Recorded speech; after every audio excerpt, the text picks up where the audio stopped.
here. Well, let's talk about some PS5 news. We got this breakdown, this article from Bloomberg. So Takashi Mochizuki has the article here. It's Sony plans limited PlayStation 5 output in first year. So I'll go through some of the details, and there's some bullet points there, just kind of revealing what Sony's thinking with the next few months here. So Sony Corp plans to produce far fewer units of its upcoming PlayStation 5 in its first year than it had for the previous generation console's launch, according to people familiar with the matter. The global COVID-19 pandemic has affected Sony's promotional plans for the new device, but not its production capacity, they added.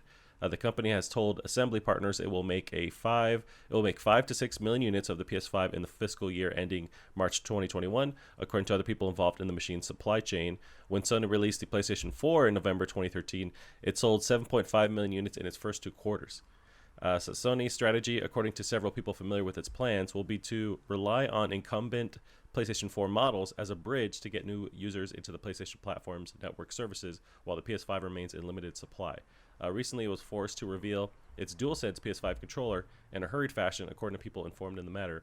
While only a small circle within Sony are privy to the appearance of the PS5 console, the controller has been shared with outside developers, and the company feared it couldn't control leaks, they said. So some of the bullet points. So price expected to be at $500. I'm hearing other people interpret it as $550, but around $500. Manufacturing is more expensive than anticipated. Still set on launching in 2020, though COVID impacted reveal plans. And PS5 manufacturing begins in June. So it just reveals a bit more of the car. It's not officially, but like behind the scenes. I find it interesting that the only reason why they showed off the controller in the way they did was because they're afraid of it leaking. But it was kind of a brilliant way to show it off and drum up support and buzz. What's also interesting, so I'm going to highlight this. So the company it plans to make 5 to 6 million units for the PS5 in the first year. They sold way more than that in just the first 2 quarters of PS4. So I'm wondering if we'll see a super high demand when this thing drops. Although the next ripple or wrinkle is the fact that it might be more of an expensive console. PS4 was $400 out of the gate. PS5 could be $500, $550. So there might not be that much of a demand. But what do you think about some of these revealing notes here?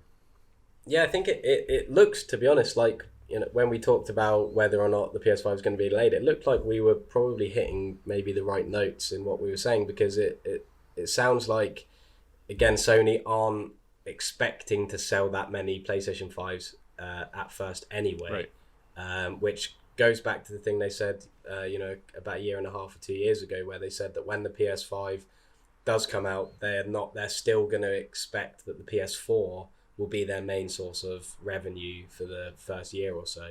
So this just mirrors that. Yep. And it could be why they're not worried about delaying it, because if they already are expecting to produce a lot less units and they're not expecting to make as much money from the PS5, then they wouldn't have too much reason to delay it, because if people can't afford it, then that's what they're going to be anticipating anyway. They're not anticipating a lot of sales anyway, so it could be to do with that is why they're not talking about delaying the console.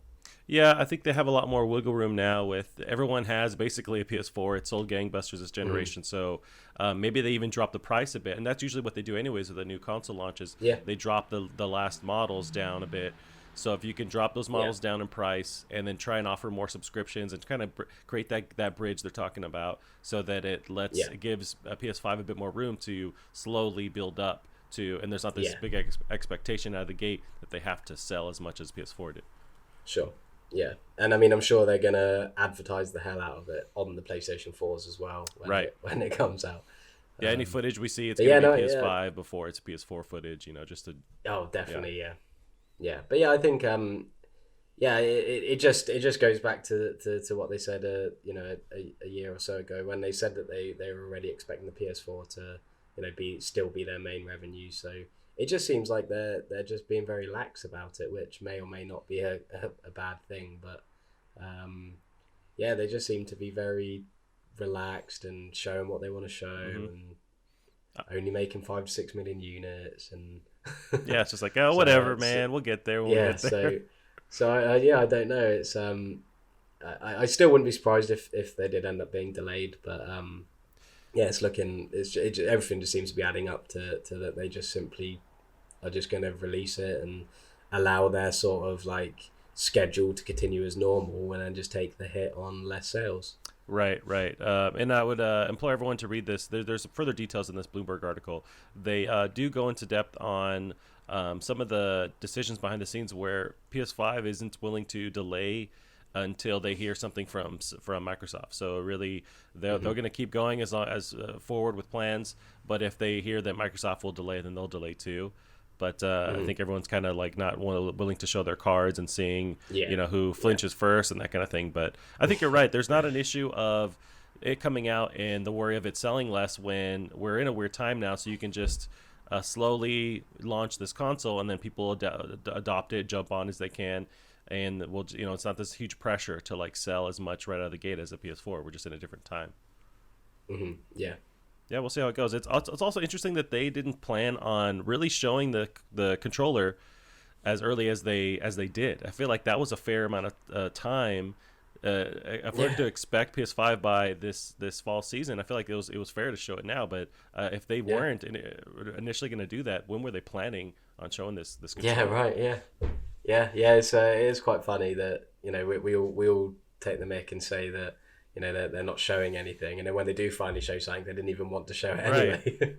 Right. Yeah, I want to hear, I want to understand what behind the scenes, what their actual plan was, and maybe everything's thrown out of whack because of the Corona stuff. They don't have their live event they would have where they'd show it off to people. But even with that, it's like they're still very, very secretive, and meanwhile Xbox is just showing everything off. So it's just kind of such a different take on these launches. Yeah, it really is. All right, well, we'll see what happens with that. I do think we'll get more and more information in these next few weeks. What do you think about the expected price as well of $500 to $550? See, I feel like that's fair. If technically the PS4 Pro is still $400 like retail, you can find it for cheaper than that. But if that's still the retail price, $400, I feel like $500 is still fair. Even the sweet spot I keep hearing is $400, but it's a different console kind of thing now. Like, these are really beefy machines. They're supposedly able to do a lot more, and there's also inflation, there's stuff like that, so it's kind of hard to expect it to still be at that traditional retail what the PS4 released at. So I feel like it's fair. And then with a lot of these games being cross-gen, you can still, if you have your regular PS4, you can still use that. You can still be a participant in this weird window of next gen and not have to jump in. And so you give all these options, and I think that's good. Yeah, and people are more than happy to pay at least $1,000 for a mobile phone, which they'll pay for 3 years and then get another one for another $1,000. Whereas these consoles last 6-7 years. Right. So I think it's a steal. I mean, I'm not saying it's cheap. It's of course not cheap, but it's just perspective. I mean, if people are happy to pay $30-$40 a month or however much it is for a phone, then there's price plans like that you can do to pay for anything. So I mean, for example, you got PayPal credit, which you could buy a PlayStation 5 on with that and then pay it off with no interest at all. So it'd even be a better deal than it would be for when you're paying for a phone. And again, it's still a lot of money, and I don't even know if I'll be able to even afford it when it comes out. But you can't. The people who say it's too expensive are probably tweeting that from their $1,200 iPhone X or whatever. Yeah, we live in a different time where, I mean, that's the reality of phones, and no one really blinks an eye with that. These are, you're right, well, $1,000 they never talk about, they never market the price of a phone. It's never, oh, this is a new iPhone, it's $1,200. Right. It's always, this is a new iPhone, you can get it for £45 a month or $45 a month or whatever. It's just seeing the numbers, isn't it? And it's like you're more likely to buy something for $39.99 than $40 because you see the 3 in the first, and it's just like that. And I just don't. And for something as powerful as the PlayStation 5 is going to be, and how long it's going to last you, and how much you're going to use it, because I'm sure people will use it for, it's going to be a 4K Blu-ray player. Right. You'll be able to watch Netflix on it. You'll be able to do sort of all sorts of things on it. So yeah, $550 is a steal for that. It also it reminds me like we're trying to convince our parents, hey, look, it plays this, it does that. I'm going to play it for 8 years. Please buy me one. It's an investment. Yeah. That's the same argument I have with my mom, like growing up. It's like, hey, look, Yeah. I can sit it'll on it. keep me quiet.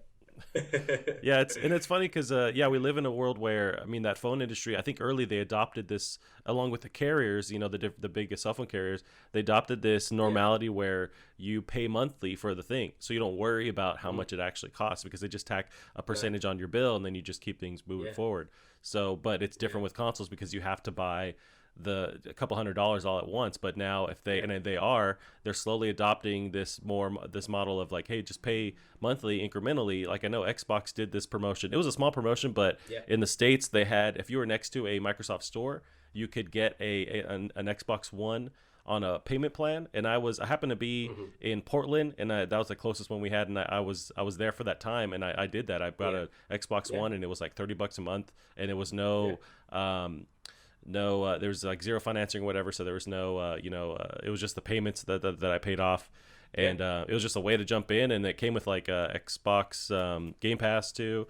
And so the more they do that, they can take the stink off of it being $600 if you're paying per month. So I hope they kind of lean into that option more. Yeah, and I mean, it's so many. You can do it for anything really. I remember when I first moved out to like my first like flat, and I was young and had no money or anything, and we needed a TV. So we went to this big like store and bought a TV, and sort of they were doing buy now pay later, which is like a huge thing now. Yeah. Where you buy it and then you have 6 months to pay it, and no interest or anything. Right. I think you have to pay like 10% deposit or whatever.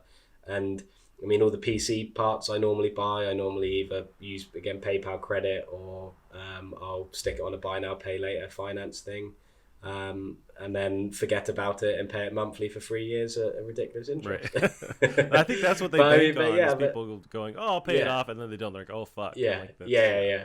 But I mean, even then, it's like you pay like £12 a month for a couple of years, and you still, you can always. I think people don't realize this as well. Is you can still pay off the amount at no interest. The interest is worked out every month. So as long as you pay it monthly, you're paying interest, but you can still pay off big chunks off of the amount and lessen the time or whatever. So I mean, I think nowadays there's just so many different ways to be catered to financially. Yep.